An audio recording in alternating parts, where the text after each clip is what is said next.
La meilleure façon de faire le portrait d'un artiste, c'est de regarder son atelier. Celui de Gérald de Tupigné nous ouvre ses portes. Dans ce grand espace, la peinture est partout. Murs, sol, châssis.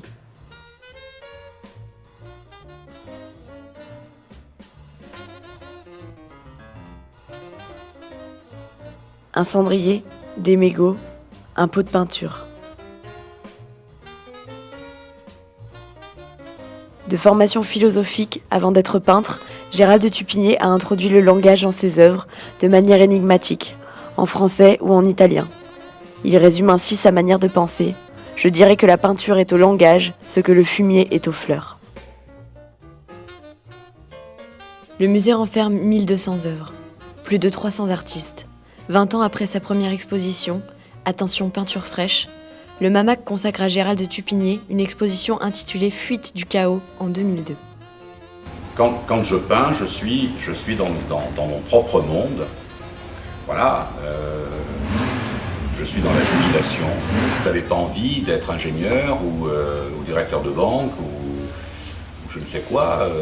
Voilà, je me suis construit un monde, c'est le mien. Voilà, je pars, je m'amuse. Je veux dire, c'est jubilatoire.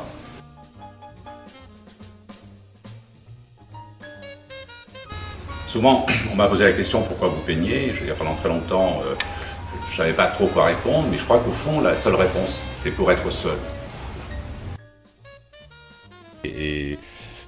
En général, en hiver, je fais des peintures sur papier, parce que là, je peux travailler avec un pinceau sur cette table, avec deux pulls, etc. Mais je ne peux pas travailler les grands tableaux, parce que ce sont des tableaux qui sont travaillés en corps à corps, avec beaucoup d'eau.